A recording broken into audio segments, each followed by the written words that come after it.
Bonjour à tous, aujourd'hui je vous retrouve pour une vidéo où je vais faire l'update du Harakiri Challenge. C'était donc le challenge qui m'a suivi tout au long de l'été. Je vais vous présenter les livres que j'ai terminés, donc je n'ai pas réussi à lire les 11 livres, mais j'ai presque réussi le challenge. Je vais donc vous présenter mes lectures, non pas dans l'ordre chronologique où je les ai lus, mais plutôt par ordre de préférence. Donc le premier que je vais vous présenter, c'est celui que j'ai le moins aimé, et puis on va monter crescendo vers celui qui a été une excellente lecture. Le livre que j'ai le moins apprécié, c'est Le Sourire des femmes de Nicolas Barrault, publié aux éditions Livre de Poche. Vous allez y rencontrer Aurélie, qui est une jeune femme qui voit sa vie basculer au mois de novembre, et pas dans la meilleure des manières, puisque son copain vient de la quitter, et d'une manière vraiment totalement atroce, en lui laissant juste un mot sur la table de la cuisine, ce qui est salaud, hein. Et en déambulant dans les rues de Paris, elle va tomber sur une petite librairie où elle va tomber sur le titre d'un livre, Le Sourire des femmes. En le parcourant dans la nuit, elle se rend compte qu'elle a énormément de ressemblances physiques et manifestement aussi de personnalité avec le personnage de Sophie qui est dépeinte dans ce livre. Suite à cette lecture bouleversante, elle va tenter de joindre l'auteur qui est édité chez une petite maison d'édition de Paris, et elle va se retrouver face à un véritable mur qui est l'éditeur, qui semble ne pas trop vouloir faire le lien entre cette lectrice assez fan de son auteur et l'auteur. Vous pouvez totalement lire ce livre pendant le Cold Winter Challenge, puisqu'il se déroule du mois de novembre jusqu'au mois de janvier à peu près. C'est typiquement l'ambiance de Noël. Enfin, j'ai vraiment eu l'impression de voir un téléfilm de Noël à la télé. Et bon, vous vous doutez que c'est un petit peu pour ça que je l'ai moyennement aimé. Cependant, ça reste quand même une très bonne lecture. J'ai quand même passé un bon moment, hein, ça je ne peux pas le nier.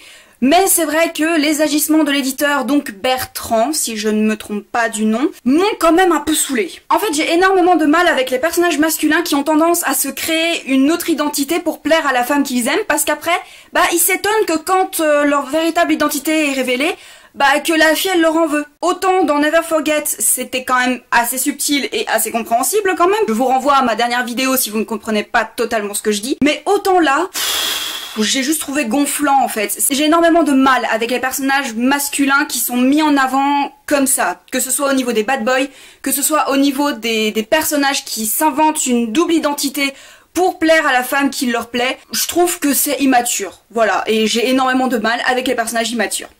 Ça reste quand même une lecture assez sympa, ça peut vous plaire si vous aimez les romances un peu, typiquement les romances de Noël en fait. Donc avec une ambiance pluvieuse, froide, en plus ça se passe à Paris, donc ça donne quand même une impression assez sympa au niveau de l'ambiance. Mais moi je n'ai pas été touchée par la romance qui est dépeinte. Ensuite...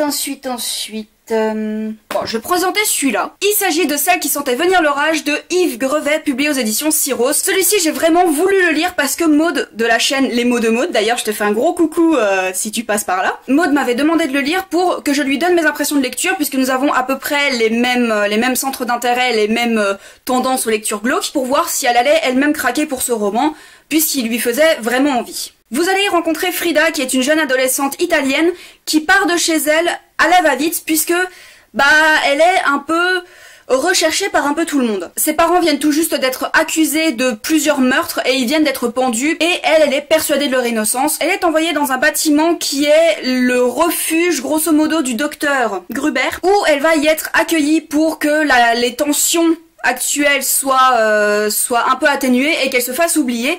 Sauf que le docteur Gruber semble vraiment très intéressé par son cas, et les choses ne vont pas vraiment se passer comme prévu. Alors j'étais persuadée en commençant ce livre qu'il allait avoir un côté un peu mystique, un côté un peu ésotérique, avec un truc un peu magique, puisque le père de Frida y est dépeint comme le suppôt de Satan. Ah, et j'oubliais, l'intrigue se déroule pendant les années 1890, donc vous voyez un peu la mentalité des gens de l'époque, surtout quand c'est dans la petite campagne. Donc le père de Frida y est dépeint comme un démon qui agresse toutes les personnes qui osent s'aventurer dans les marécages où il habite avec sa famille. Sa femme est perçue comme la sainte qui s'est fait enrôler par le suppôt de Satan, et la fille, un peu comme la digne héritière de son père, comme une criminelle en puissance. Donc va commencer pour Frida une véritable course-poursuite avec les différentes personnes qui sont persuadées qu'elle est une dangereuse meurtrière, même si, grosso modo, elle n'a rien fait à part subir les coups pendant plusieurs années quand elle était en pensionnat chez les bonnes sœurs. Ce que j'ai vraiment pas mal aimé dans ce bouquin, c'est au final la tournure que ça a pris, puisque je ne vais pas vous révéler le penchant de l'intrigue, mais ça traite plutôt de la mentalité de l'époque sur les criminels. Et c'est basé sur de véritables recherches, hein. J'ai vraiment bien aimé le côté thriller, puisque ça s'est révélé être un thriller avec toute la course-poursuite, avec toutes les questions qu'on peut se poser sur les autres personnages qu'a côtoyé Frida. Il y a vraiment tout un panel de personnages qui ne va pas évoluer comme dans les romans de fantasy, hein. On reste quand même sur un groupe assez restreint, avec plusieurs personnalités qui ne sont au final pas si dépeintes que ça. C'est pour ça que j'ai eu du mal, à part le personnage de Frida, puisque nous avons son point de vue et c'est écrit à la première personne, j'ai eu énormément de mal à m'attacher et à m'intéresser surtout aux autres personnages. L'intrigue met du temps à se mettre en place et j'avoue que j'ai eu un peu de mal à rouvrir le livre à certaines occasions parce que je me disais... ouais bon, quand est-ce que ça va commencer quoi? À part ça, c'est quand même une bonne intrigue, c'est un bon roman policier pour les ados, c'est quand même intéressant de découvrir vraiment tout ce penchant criminologie. Au moins celui-ci, je vais pouvoir le conseiller à des jeunes ados qui vont vouloir aller dans le thriller et dans le roman policier. Pour continuer, je vais parler de L'œil du loup de Daniel Pennac, là je l'ai aux éditions Pocket Jeunesse. Vous allez y rencontrer un loup qui est enfermé dans un zoo avec un œil fermé. Il va attirer l'attention d'un jeune garçon qui va se mettre devant sa cage et l'observer. Ce qui va fortement irriter le loup au début parce qu'il se dit mais c'est quoi ce petit garçon qui m'observe tous les jours, ça commence à me saouler. Cependant la présence de ce jeune garçon devant sa cage va au fur et à mesure attirer l'attention du loup qui va s'intéresser au petit garçon et il va y avoir un dialogue entre les deux. C'était quand même une lecture assez sympa et ça permet aux enfants de se poser des questions sur la chasse, sur l'exploitation des enfants, sur l'exploitation des animaux, sur la déforestation. Ça reste quand même une lecture très jeunesse. En étant adulte, on peut largement le lire et l'apprécier, hein, je ne dis pas ça. Contrairement à d'autres lectures que j'ai pu avoir, ça n'a pas été transcendant. Et nous arrivons sur le podium avec L'élégance du hérisson de Muriel Barbery, publié aux éditions Folio. Vous allez y rencontrer Renée, qui est une vieille concierge qui s'occupe d'un immeuble de Bourges, en plein milieu de la capitale. Sauf que la particularité de Renée, c'est qu'elle n'est pas si bête que ça. Elle essaye de se faire passer pour une concierge totalement lambda, sauf que cette concierge a lu Tolstoï et a adoré Tolstoï, elle adore la culture japonaise, surtout les films d'auteurs japonais. Enfin bref, elle a énormément de culture, sauf qu'elle n'a absolument pas envie que les autres le découvrent, du coup elle se fait passer pour la concierge un peu bougon. En parallèle, vous allez découvrir Paloma, qui est une jeune adolescente de 12 ans, qui habite justement dans cet immeuble. La particularité de Paloma, elle, c'est que elle est surdouée, et du coup elle comprend énormément de choses sur le monde que même les adultes ne comprennent pas forcément ou ne veulent pas voir. Et cette particularité fait que Paloma n'arrive pas à s'intégrer dans sa famille et ce qu'elle souhaite, c'est attendre son 13e anniversaire pour se suicider et foutre le feu à l'appartement de ses parents pour leur donner une bonne leçon. Et nous allons découvrir la vie de Paloma à travers son journal, à travers 2 journaux d'ailleurs, les mouvements du monde et pensées profondes. Je vous avais dit lors de ma vidéo présentation du challenge que j'avais déjà essayé de lire L'élégance du hérisson, mais que au final je n'avais pas continué ma lecture. Je comprends pourquoi à l'époque je n'avais pas continué ma lecture, puisque c'est pas la lecture hyper active. Enfin, il va y avoir des rebondissements, mais ça va être beaucoup moins mis en avant que les pensées profondes de l'auteur qui y sont dépeintes. L'auteur profite de ces 2 personnages et de ces 2 visions du monde pour nous proposer des réflexions diverses et variées. C'est surtout le langage qui intéresse fortement Muriel Barbery et on le ressent avec le personnage de Renée qui prend énormément d'importance à corriger les fautes de français de ses locataires. Ça peut donner d'ailleurs des scènes assez drôles, mais après c'est vrai que des fois j'ai eu du mal à ouvrir le livre, mais quand j'étais du point de vue de Paloma, j'avais envie de découvrir ce que devenait Renée, et quand j'étais du point de vue Renée, je voulais savoir ce que devenait Paloma. La force de ce bouquin, c'est qu'on s'attache quand même fortement aux personnages, que ce soit Renée ou Paloma, puisqu'elles ont toutes les 2 des réflexions très intéressantes et on ne peut que s'attacher à elles de par leur passé ou de par ses réflexions par rapport à sa famille qui l'entoure. Je pense notamment à Paloma qui est entourée d'idiots. Il n'y a pas d'autre mot, ce sont des idiots qui se prennent pour des grands philosophes. Surtout sa sœur. J'ai eu beaucoup de mal avec sa sœur, hein. C'est le genre de personnage que je ne supporte pas et même le genre de personne que je ne supporte pas tout court. La fin relève le niveau pour moi de l'attachement que je peux avoir de ce livre,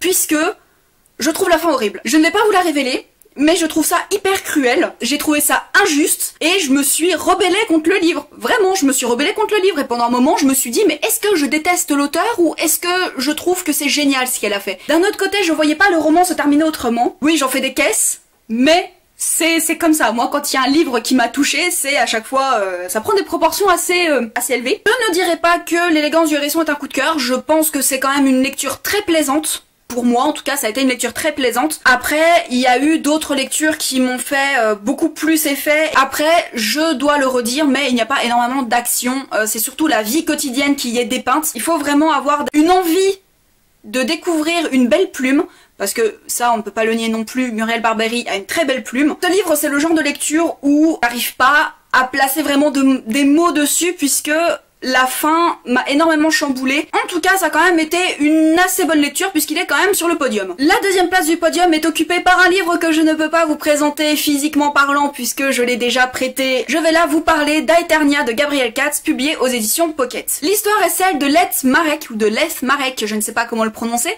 qui est un gladiateur qui est devenu champion d'arène, mais il ne demande qu'une seule chose, c'est de prendre sa retraite pour s'occuper de ses deux fils qu'il n'a pas vu grandir et qu'il souhaite vraiment voir vieillir. Il va donc prendre ses affaires et ses serviteurs, puisqu'ils veulent absolument venir avec eux, et partir en direction de la grande capitale vers laquelle il espère que ses enfants vont avoir une bonne éducation et réussir leur vie. Sauf que sur le chemin, il va très vite comprendre qu'il se retrouve au beau milieu d'une guerre de religion et que ça va chambouler sa vie à jamais. Petite recommandation, si vous ne voulez acheter que le tome 1 pour être sûr que vous l'aimez, faites en sorte de le finir pendant un jour de semaine, pour que vous puissiez aller acheter le tome 2 le lendemain si vous avez été vraiment emballé, parce que ceux qui me suivent sur Twitter savent à quel point j'étais en PLS sur mon lit, où j'ai laissé tomber le bouquin, j'étais là. C'est vraiment une lecture addictive et un roman de fantasy que vous pouvez largement aborder si vous n'avez pas l'habitude des romans de fantasy. On suit plusieurs personnages, on suit le point de vue de plusieurs personnages qui sont pas dans la même situation, ce que j'ai vraiment apprécié. Ce que j'ai vraiment beaucoup aimé, c'est le développement des personnages qu'on peut soit adorer, soit détester d'une page à l'autre. Les personnages sont tellement bien nuancés, on ne voit pas des gentils qui sont gentils parce qu'ils sont gentils. Ce ne sont vraiment pas des personnages tout blanc, tout noir, ils ont énormément de nuances de gris, et pas de nuances de grès, hein, je vous vois venir, non, je ne ferai pas la blague, et c'est ça que j'ai vraiment adoré, et qui laisse encore plus de surprises, parce que on se dit, ouais, bah en fait, lui, il est gentil, et puis à la fin, en fait, non, il était pas si gentil que ça. Si vous n'avez pas encore lu Aeternia de Gabriel Katz, je vais rejoindre tout le monde, pour le coup, lisez Aeternia de Gabriel Katz, vous n'allez pas en sortir indemne. Le top 1 de mon Harakiri Challenge, c'est Fahrenheit 451 de Ray Bradbury, publié aux éditions Folio. Comment est-ce que ça peut être une surprise? Vous allez être plongé dans un monde où tout est aseptisé, où tout est fait pour que les gens pensent de la même manière, avec les médias qui vont avec l'embrigadement spirituel qui y est développé. Et vous allez rencontrer le personnage de Montag, qui est un pompier. Alors on peut se dire que c'est cool un pompier, sauf que dans ce monde, le pompier n'est pas là pour éteindre des feux, il est là pour les créer, puisque les pompiers sont payés pour brûler des livres. Jusqu'alors, Montag ne s'est jamais vraiment posé de questions sur sa condition, et surtout pas sur le bien fondé de ses actions, puisque pour lui, les livres, on lui a toujours dit que c'était quelque chose de dangereux, que c'était quelque chose qu'il fallait éradiquer. Il s'est jamais posé de questions, pour lui il fallait juste brûler des livres. Sauf qu'une rencontre va tout changer, et certainement que le développement spirituel de Montag va évoluer avec lui. J'ai adoré Fahrenheit 451, malgré le fait qu'il ait été écrit dans les années 50, je l'ai trouvé bien plus actuel que jamais. J'ai retrouvé énormément de choses de notre société actuelle dans ce livre, et c'est ça qui fait quand même assez peur. On suit un personnage qui est un personnage un peu lambda pour ces sociétés. Suite à la rencontre qu'il va faire, il va se rendre compte qu'au final, ce qu'il fait, ce n'est pas bien. Il y a tout un développement qui est hyper intéressant à suivre. Je ne peux pas parler de l'évolution spirituelle de Montag sans parler de son chef, de son capitaine.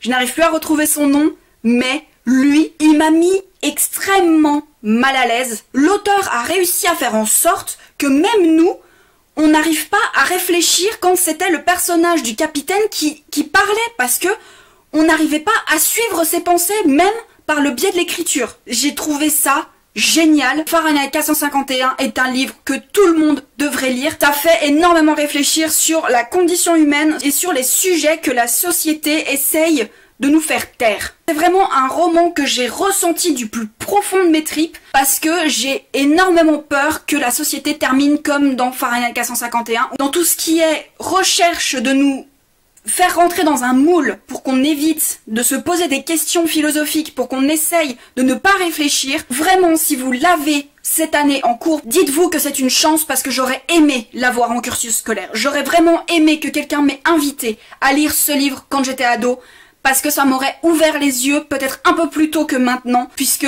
même si Fahrenheit 451 n'est qu'un roman d'anticipation complètement inventé par l'auteur, il reste quand même ultra actuel et vous ne pourrez pas ne pas penser à des choses que nous voyons dans la société présente, et c'est ça qui fait énormément peur. C'est vraiment ce genre de dystopie que j'adore parce que ça va nous faire nous poser énormément de questions sur notre condition actuelle. C'est un roman qu'il faut lire. Cette vidéo est maintenant terminée et j'espère qu'elle vous aura plu. Je vous souhaite une très bonne journée et de très belles aventures au pays des pages.